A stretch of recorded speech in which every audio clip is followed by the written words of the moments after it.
Those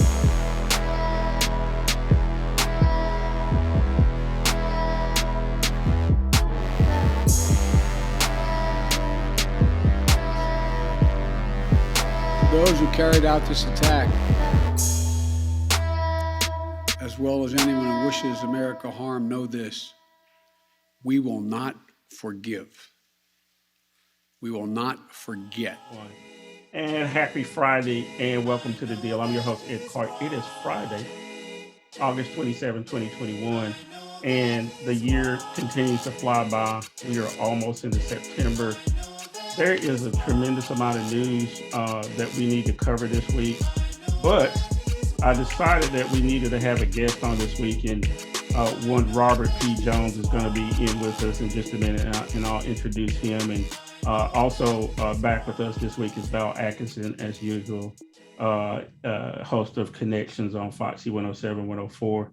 At the end of the show, if you were watching last week or listening last week, we talked about a book for our weekly book review that Val always does. And something just struck me because I have read the book. I know Val's read the book too.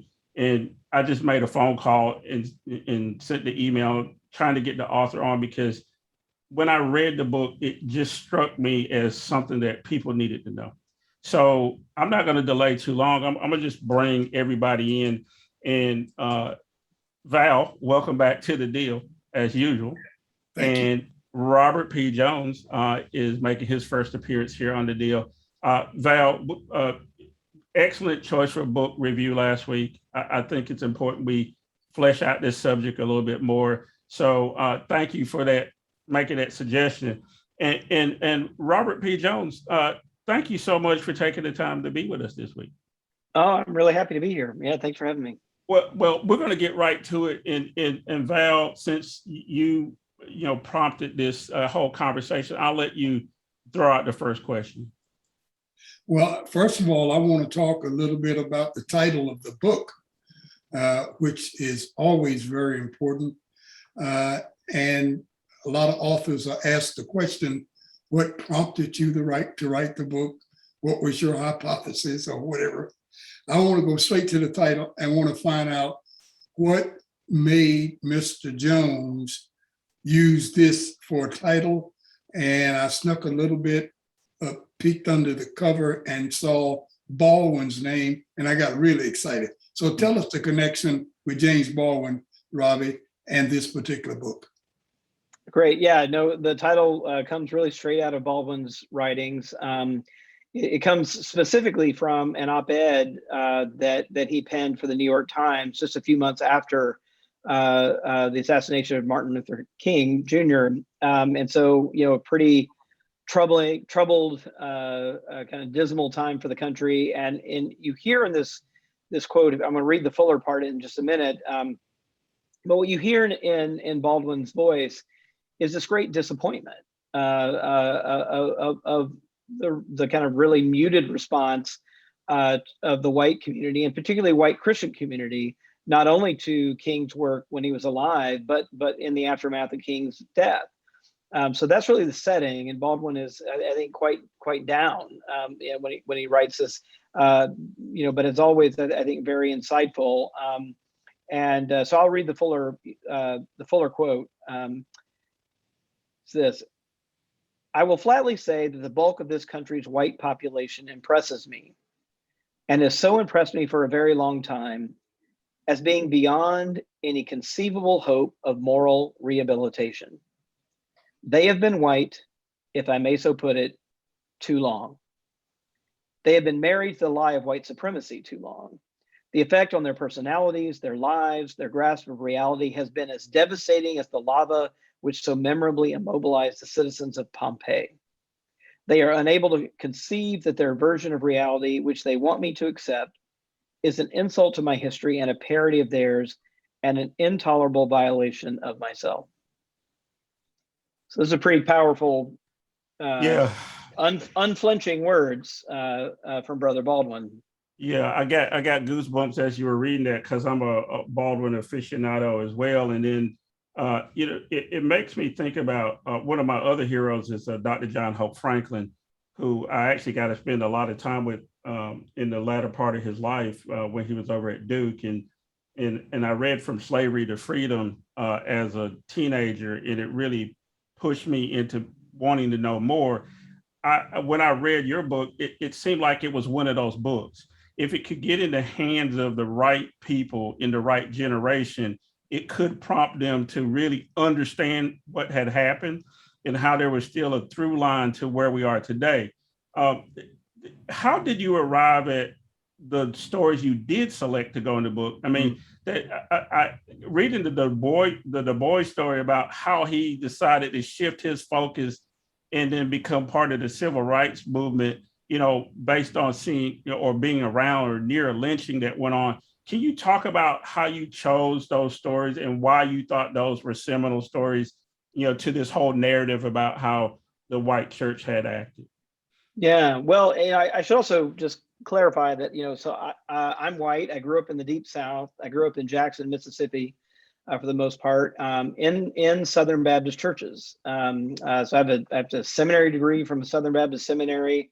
I went to a Southern Baptist college. I mean, so I'm very much in this world. My family goes back 6 generations in the middle of Georgia, all mostly Baptist, a few Methodists thrown in, but mostly Baptist in that world. So this is my family story. And I think, part of this book, so this book kind of has 3 components. It's got kind of my own family story, kind of a memoir component. It's got kind of history, kind of telling a broader history, and it's got public opinion data and current public opinion to kind of show where we are today. But the piece of storage, this is the first book I've really written in the first person, but I just knew there was no way to kind of tell the story I needed to tell without putting myself in it, my family in it.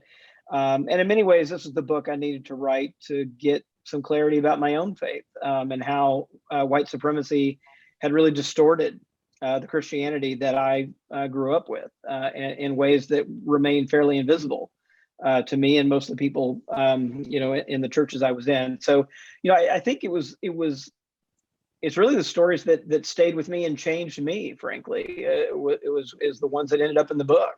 I mean, learning that Du Bois, shifted from a more academic career to more activist work.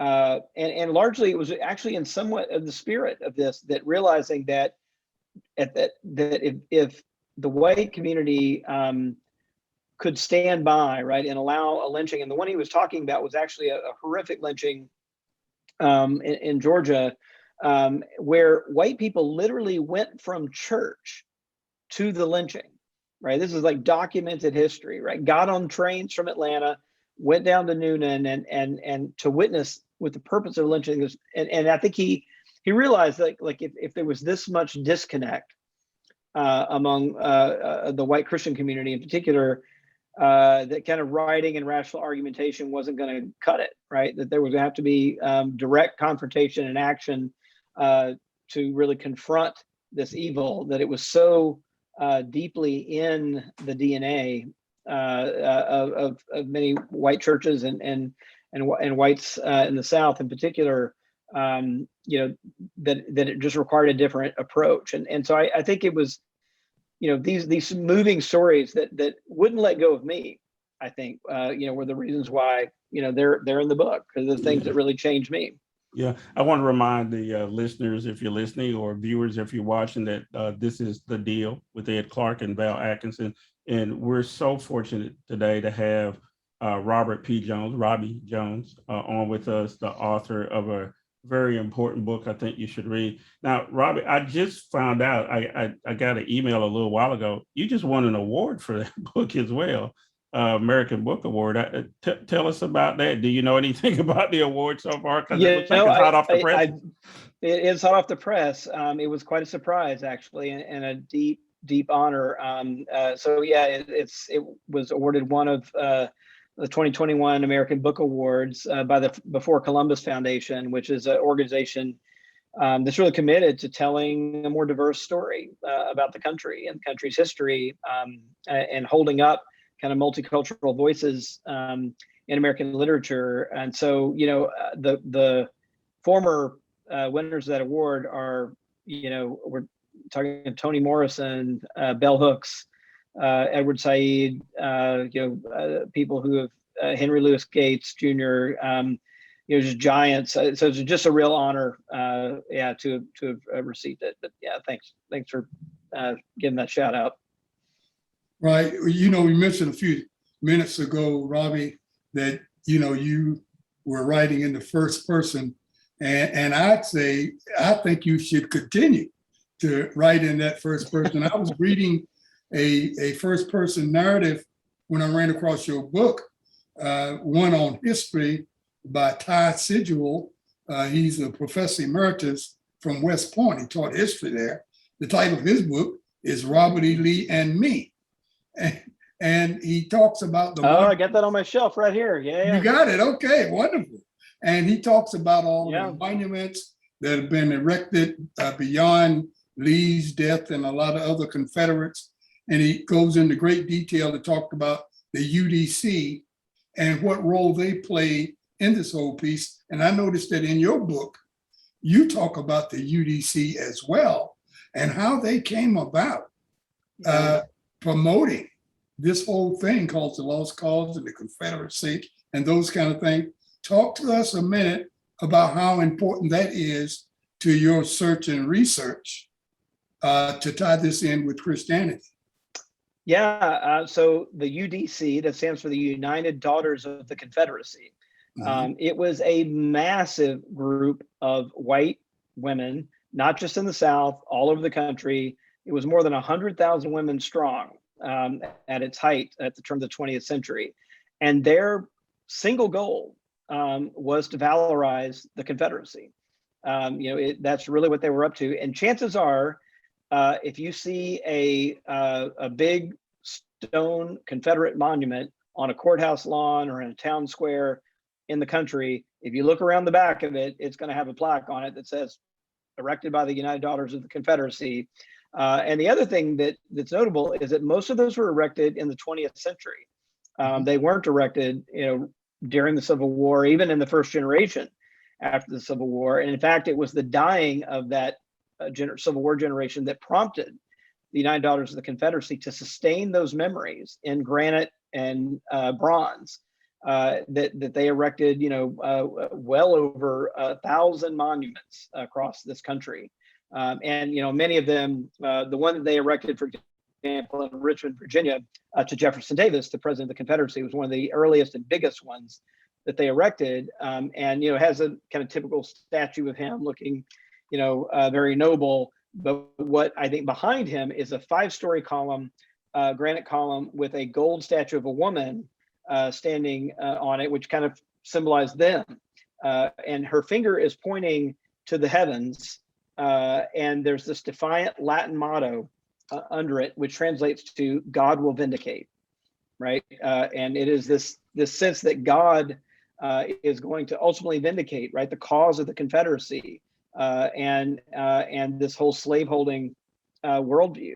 And what's notable, but most of these women were well connected in Christian churches. For example, when they erected that monument in Richmond, it was a 4-day event. I mean, they had parades, they had dances, they had all these events across 4 days to unveil this monument. And where did they meet? As they were kind of in between all these sessions, they were hosted by the Second Baptist Church of Richmond. So they were very, very connected inside of white Christian churches. Well, Robbie, I want to go there next because the book is about the white Christian church. You talk a lot about Baptists because, again, you have the bona fides to talk about it because that's how you grew up and you went to seminary and all that. But all white churches, for the most part, right? I mean, I don't want to give away too much in the book because I really do want people to buy this book because I think it's important. But talk to us about white churches, the whole notion of white churches in the first place, and it cuts across Catholic, Methodist, Episcopalian. Talk about that a little bit. Yeah, well, I think everybody, is readily identifies what we've been talking about with white evangelical churches in the South, right? I mean, that's. But it's important to remember that. We'll just start right where we were. Jefferson Davis and Robert E. Lee weren't Baptists; they were Episcopalians.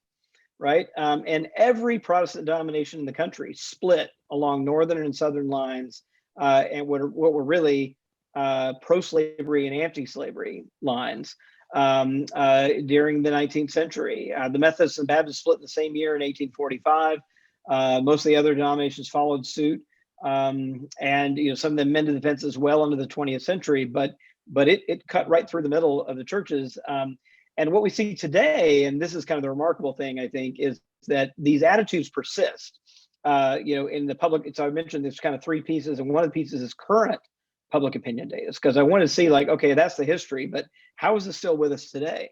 And when I look at the attitudes of white Christians today, you do see evangelicals standing out a bit as kind of their own group that's holding the most racist attitudes in the country, but only by a little bit of a degree. Won't get too in the weeds. Basically, I developed a whole set of questions in the book, scored them together into one big composite index, and scored it from 0 to 10 on a scale. So with 10 representing across 15 different questions, people holding the most racist attitudes, and 0 representing people who have the least racist attitudes, white evangelicals scored 8 out of 10 on that scale.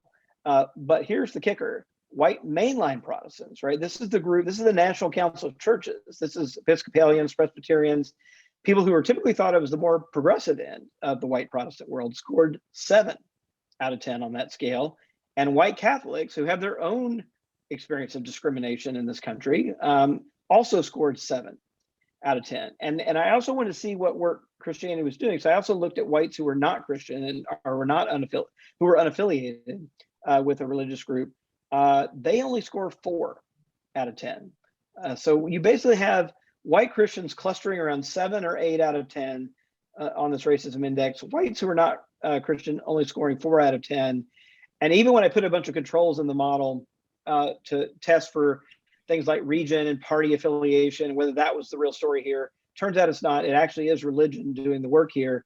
And the conclusion I came to was one that was shocking, really. And that is that if you take your average white person in America and you add Christian identity, they become more, not less, racist. Wow. And that was shocking to me to see that, because I'm retired now, but when I was teaching, Robbie, I was in the political science department, and you know how we attach and go through these kinds of things. And it's something that I wish I could have seen. I think it came along too late in your scales and your charts and your graphs there.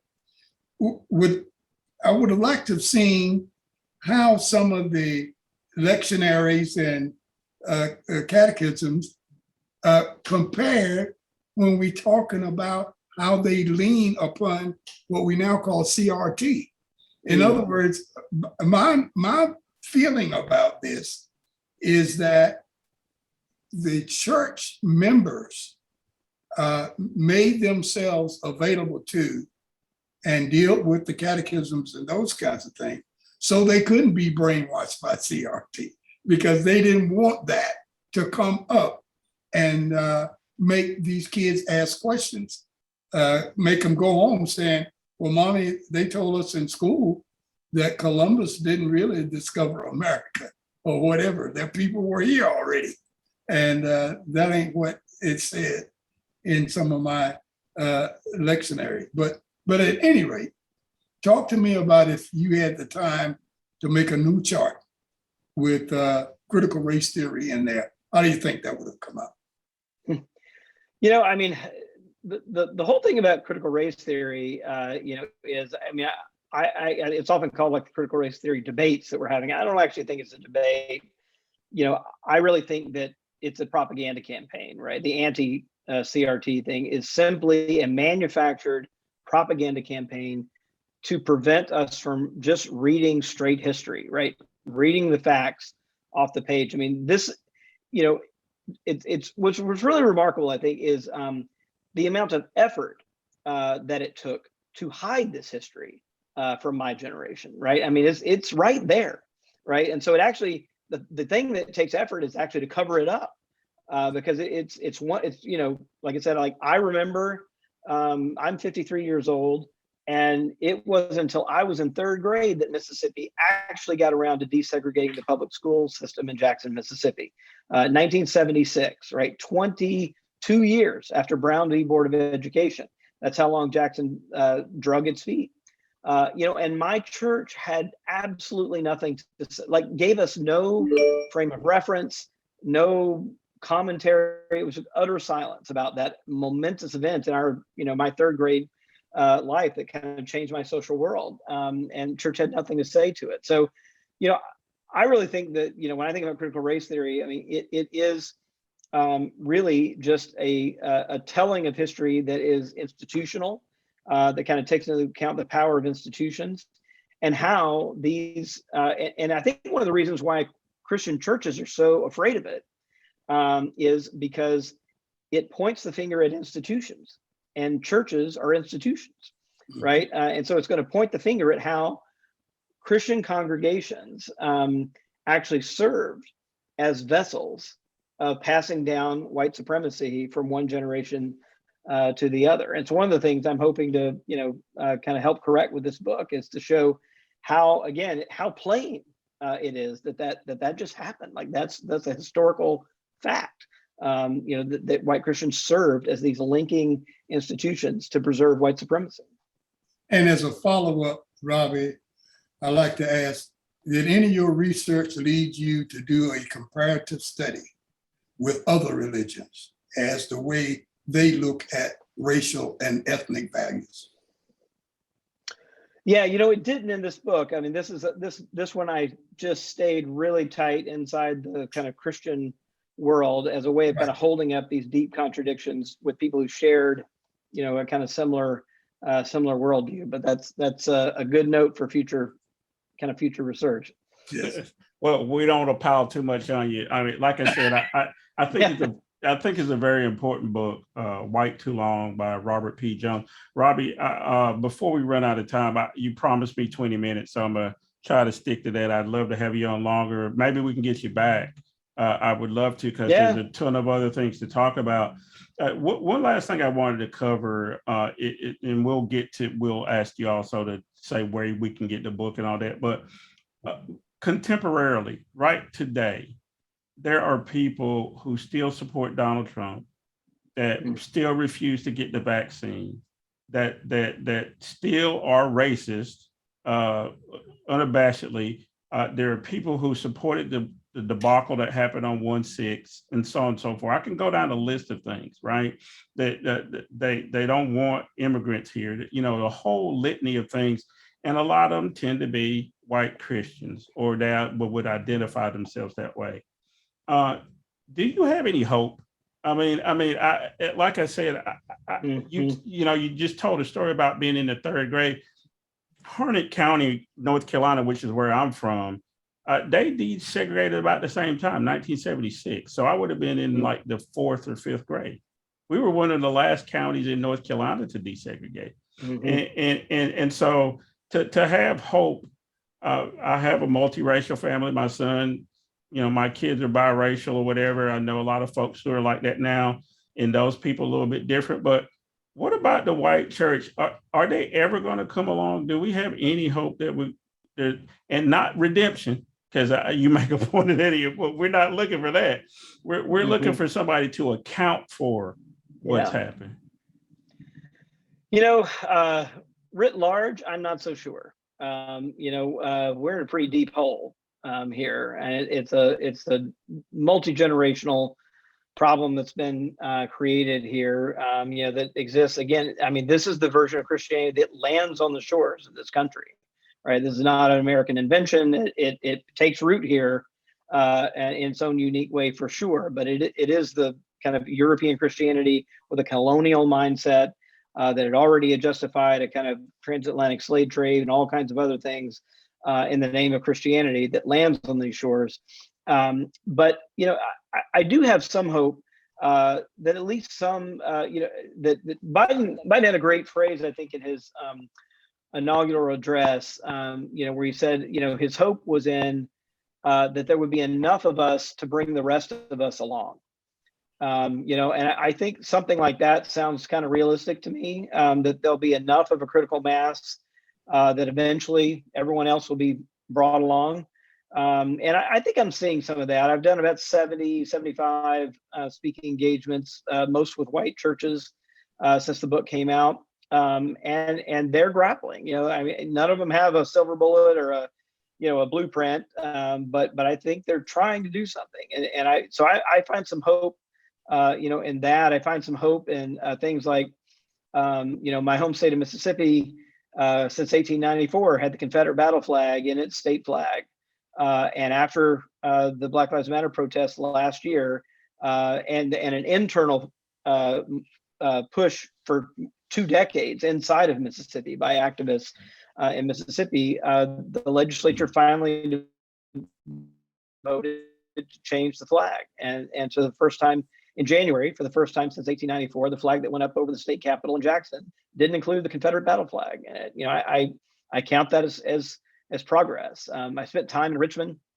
Actually did some research in the headquarters of in the archives of the United Daughters of the Confederacy there.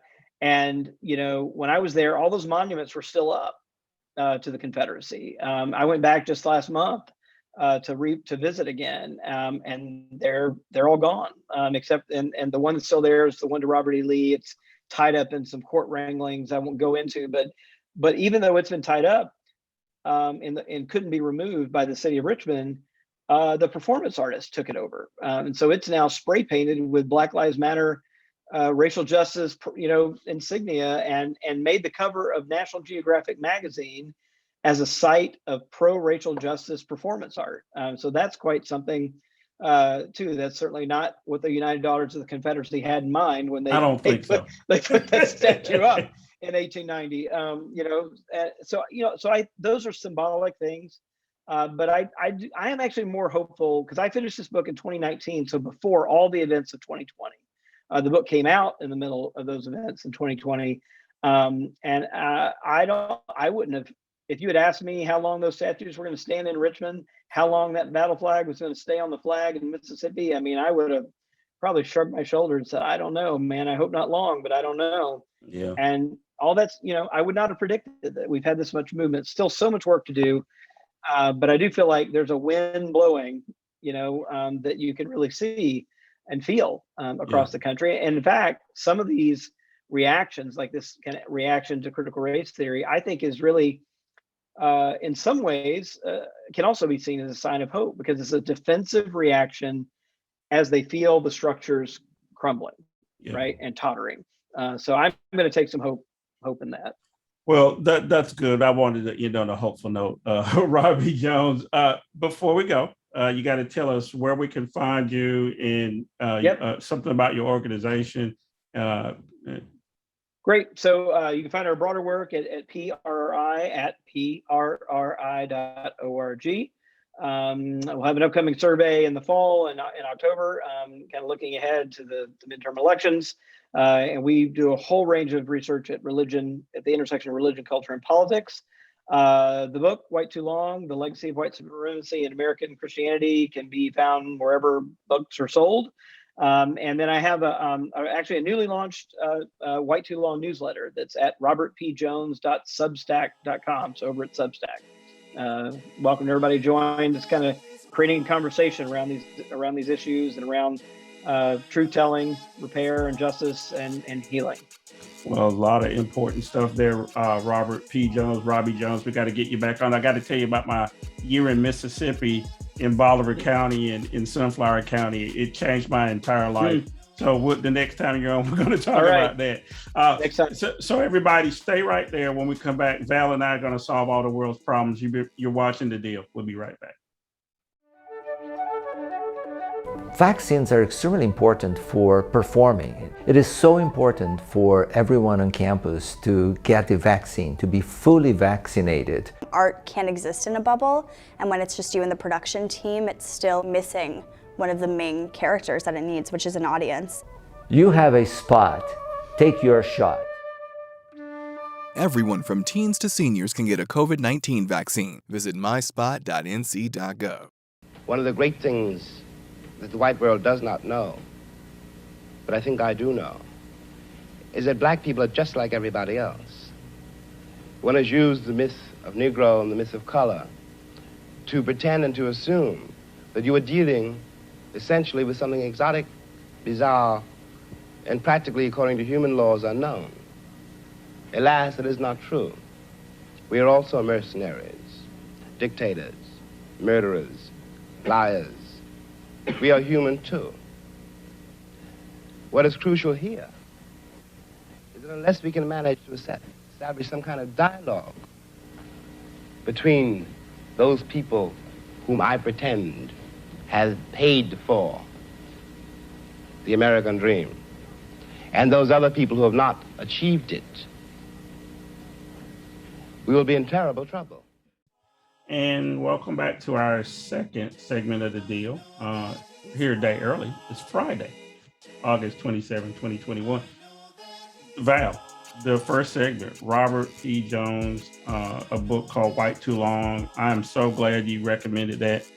You got to buy this other guy's book too, Val Atkinson. He has some books, and we'll make sure you know about those before we end the show. But talk to me real quick. Let's wrap up Robbie Jones. I mean, a lot of those stories in that book, you and I know, because we're Black folks who study history. We understood how the Civil War started. We understood the role of the white church in propagating and keeping, white supremacy as the number one thing in America. We understand the stories about the daughters of the Confederacy and all those things.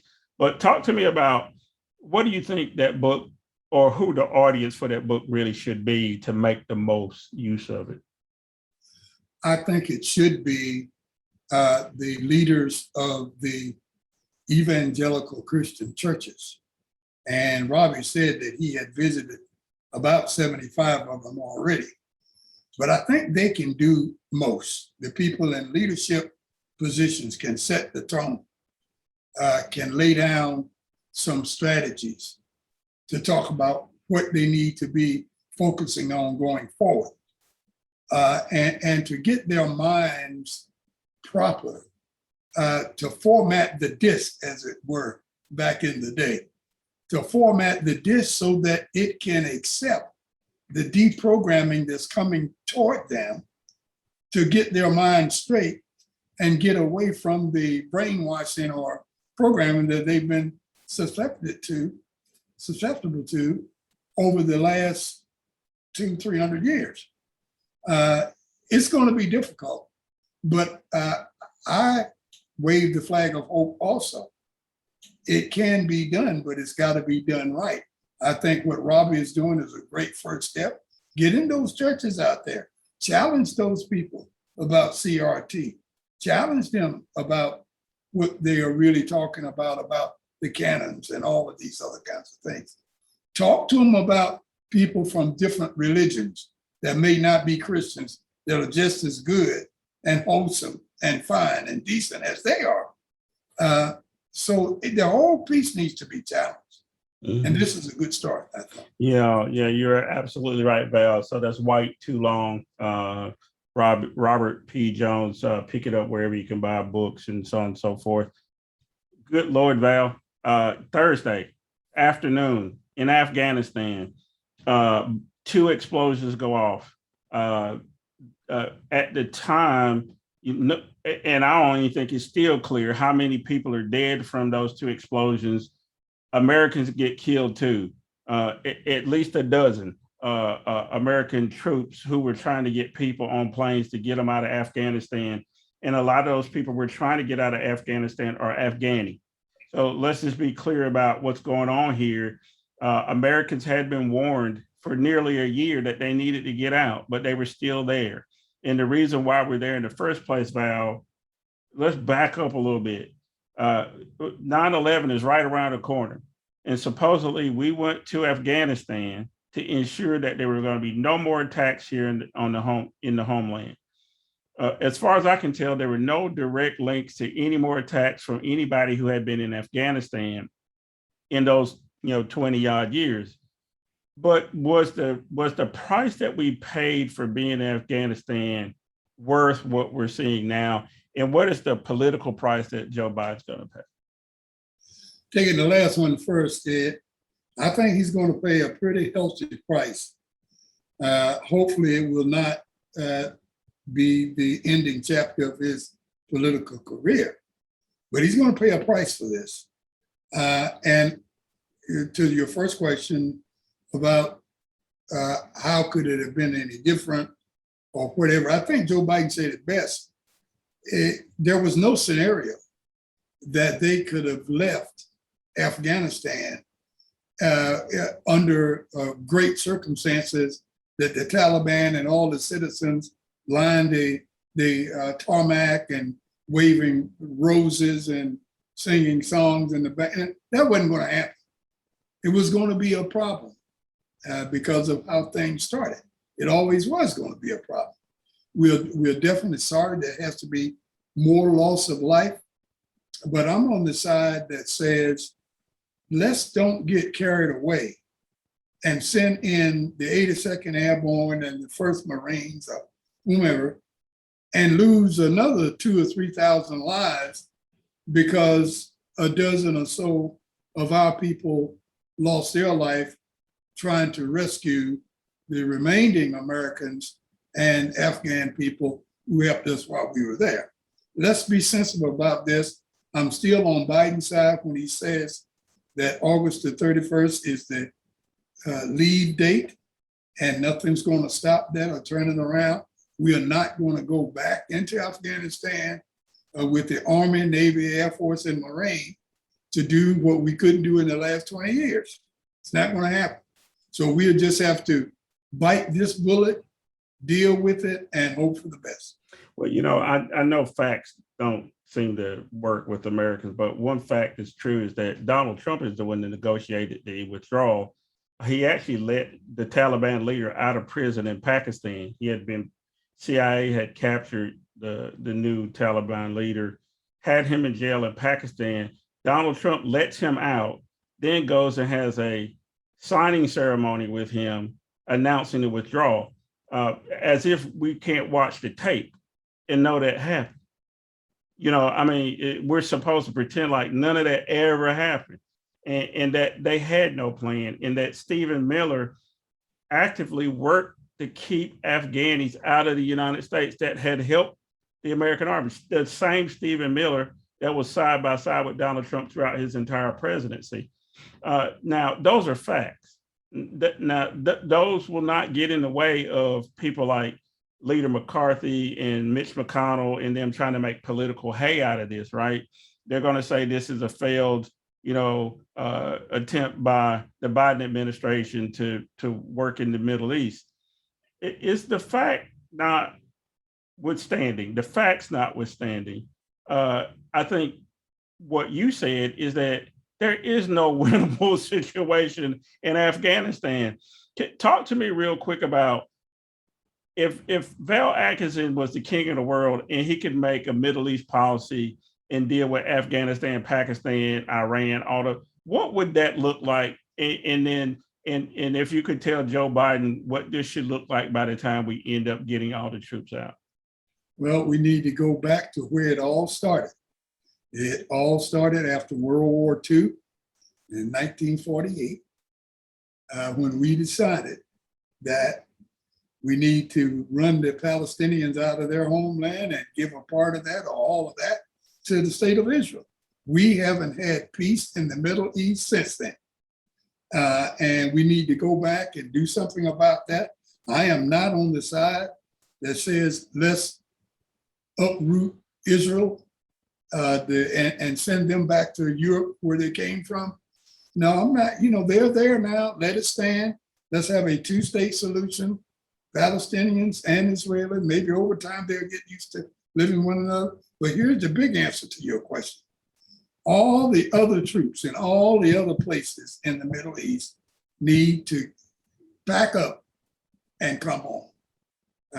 Let's do that. Let's have this big round table, maybe 20 people at the table, I don't know, that says, hey, we're packing up and we're leaving. Don't you guys try to kill each other. And if you do try to kill each other, we may sit back and watch you do it as long as you don't try to burn the rest of the world down while you're doing it. If you're just killing each other, we're going to watch you do it, okay? But we're out of here. We have no more dogs in these fights, okay? We're out of here, and we're going to try to make reparations where we can to fix what we can fix, to heal those that's been harmed and dangerous. And we're coming home. Yeah. That's if I were king of the world. Well, yeah. So we have kind of the same strategy, Val, because I think that we were not asked to come. We've never have been. And especially after what happened in 9/11, we went to the wrong place, in my opinion. The people who were on those planes were Saudis. We allow the Saudis to do exactly what they want to when they want to. They have not had to make any changes. As a matter of fact, they chop up journalists that work for the Washington Post, and then we still don't say anything about it. And then the first trip that Donald Trump makes abroad is to Saudi Arabia to rub on the globe, the glowing globe, that whatever the hell that was. So I agree with you, Val. The strategy for me, if I were king of the world, would be that we'd be the hell out of there. You're watching The Deal. I'm Ed Clark. That's Val Atkinson. In the first segment, Robert P. Jones was here. A book called White Too Long. I'm glad you guys came in and visited with us today. We're going to take a small break, and we'll come back. We're going to wrap this up. The last segment, I want to talk about COVID, Val, where we are, if we're going to get out of this damn thing, or what the hell's going to happen. We'll be right back after this minute. These American service members who gave their lives, it's an overused word, but it's totally appropriate here, were heroes. Heroes who've been engaged in a dangerous, selfless mission to save the lives of others. They're a part of an airlift, an evacuation effort unlike any seen in history, with more than 100,000 American citizens, American partners, Afghans who helped us, and others taken to safety in the last 11 days. It takes less than 1 minute to find out if you may have prediabetes. You can do it here. But I get it, you're busy, and busy people can't have prediabetes. I read that wrong. They can, okay? Just go to the site. And welcome back to our final segment of The Deal. I'm your host, Ed Clark. That's Val Atkinson. We're saving the world again this week. We just talked about Afghanistan. People are going to make all the hay they want to out of the withdrawal. Americans have been killed now. There's likely to be more killed. So let's just be realistic about it. My opinion, we should not have been in there in the first place, especially not for 20 years. Joe Biden's policy of getting us the hell out is the right one, and that's all I got to say about it. So let's shift gears now. COVID. COVID-19 is still not going away. The numbers are horrible in a lot of places. A lot of children are in intensive care. And one of the things we talked about in the first segment with Robbie Jones was the white Christian church is some of the leaders of this nonsense. Just complete insanity about not wearing masks, not getting vaccinated, whatever. And then the lieutenant governor of Texas had the temerity to blame Negroes for the problem. He's been trying to blame immigrants, but he threw Negroes onto the pile. Talk to me about where we are with COVID. And I know there are Black people who have not been vaccinated, because I know there are people still dying from that in places like Mississippi and Alabama. But isn't it the fact, again, I like to deal with facts here. If you look at the numbers, it's the mainly white Christian folks who are not playing along with this. Is that not true? That is absolutely true, Ed. And, we make up African Americans about 12% of the population in the United States. White Americans are overwhelmingly the most populous group right now. And if we're having problems with the unvaccinated, let's go after that big group. And let's talk about what we can do to change some minds and thoughts with these guys. to make them want to wear masks, practice social distancing, but more importantly, to get the vaccination, okay? I don't know that anything would work short of some type of psychological intervention because they got to this place through believing that they were somehow special or that they had the right because they were white Americans, I guess, that nobody on the planet could tell them what to do. And they decided themselves, for themselves, if they wanted to participate in this health crisis and how they wanted to participate. And they have become spoiled. We have spoiled them as the rest of humanity. These guys make up less than 4% of the world's population. As a nation, we make up 4.6% of the world's population, United States. But white America makes up less than 4% of the world's population. And yet we become the it. The United States and white America becomes the it that everything and everybody else has to consider before they can do anything. And nobody can tell that group what to do, if to do it, how and when. That's problematic when you got something global like COVID-19 that has no respect for political boundaries, affiliations, racial backgrounds, or anything else. They are out to wipe out the human race. And if you're stupid enough to participate with them and allow COVID-19 to get a toehold, you're going to get what you deserve. But again, I try to take the high road here, Ed. I think eventually we're going to defeat those naysayers. We're going to get to a point of herd immunity. I think we're going to get to the point where a critical mass is going to be vaccinated. And we can then start doing some of the things that we want to do and have been prohibited from doing for a long, long time. But the first thing you've got to do is take care of number one first. You can decide whether you want to wear a mask. You can decide whether you want to get the shots, including the booster shot. You can make those decisions. After you make all of the proper decisions for yourself, then you can go out and try to help persuade others to do the same. Yeah. Put on your oxygen mask first. Isn't that what they say on the plane? Yeah. Take care of yourself, take care of your household and your family. Right. And maybe you can encourage other folks. But folks, look, get the vaccine, 2 shots in the case Moderna or in Pfizer now is officially recognized by the FDA. So that's not an excuse anymore.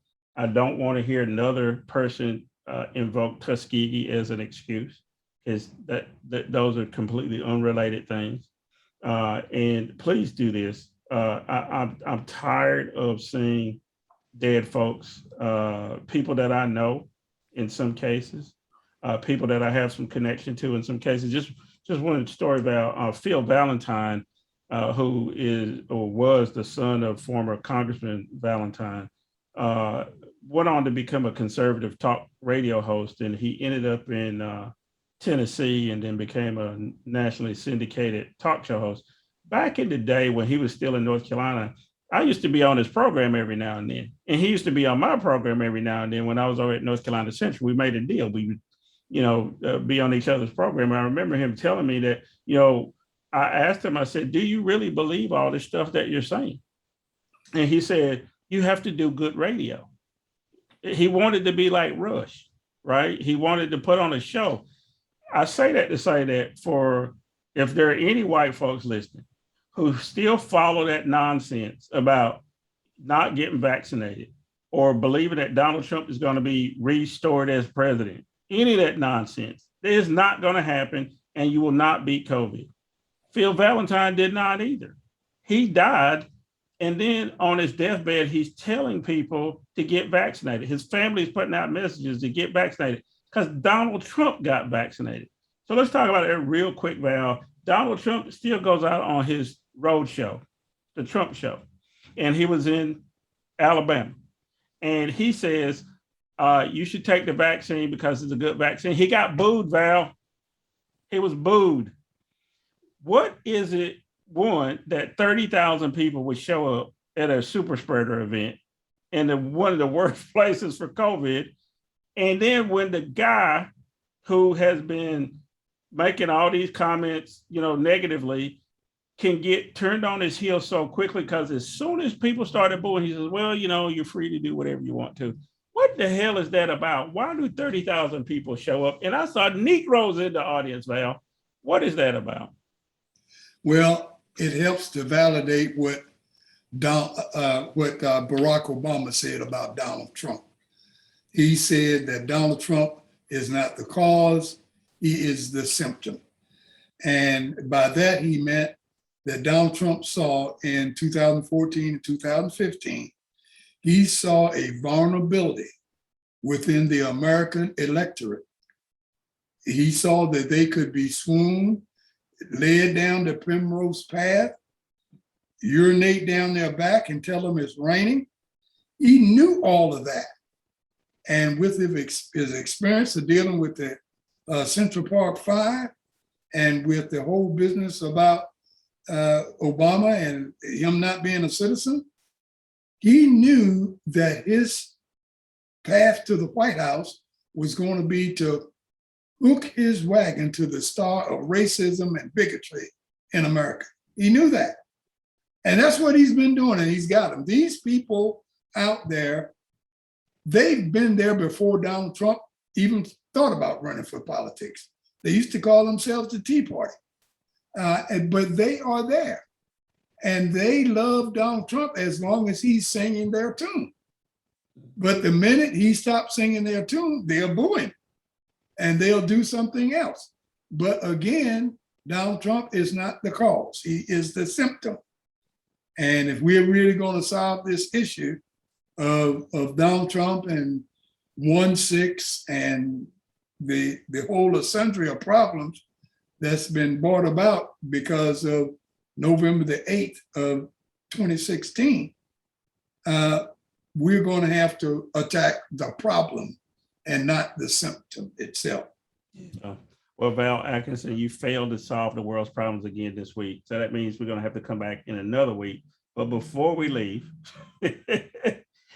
tell us what you're working on or something we need to look forward to. And then make sure you mention your latest book again. Well, the latest book that I've published, of course, and I'll hold it right here, is The Electoral College and the Black and Brown Vote.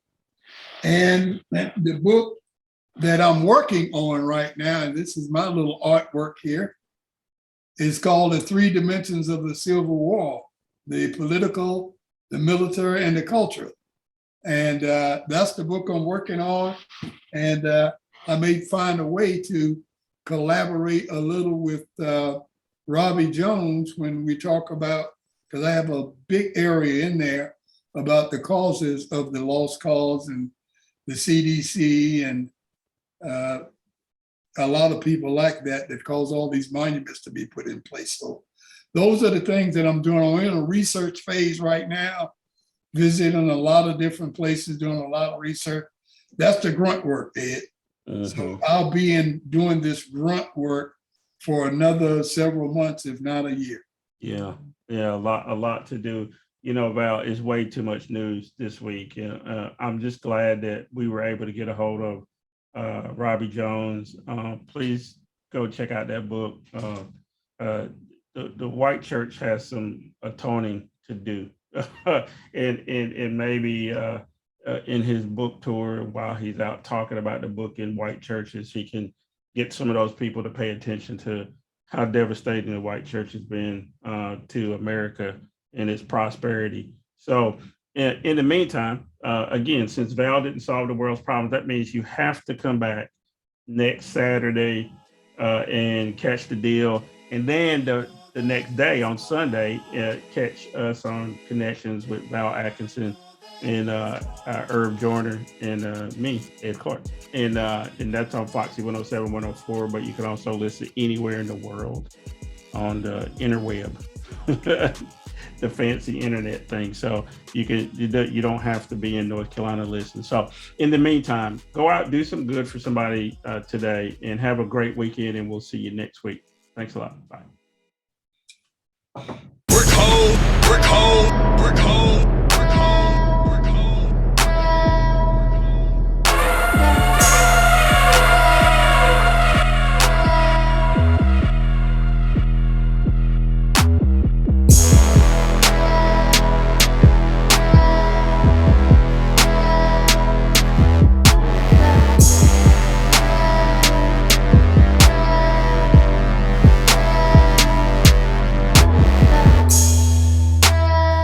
With which they'd always patted me on the head and called me shine, and were upset when I was upset. What is relevant about this is that whereas 40 years ago when I was born, the question of having to deal with what is unspoken by the subjugated, what is never said to the master, of having to deal with this reality was a very remote possibility. It was in no one's mind. When I was growing up, I was taught in American history books that Africa had no history, and neither did I.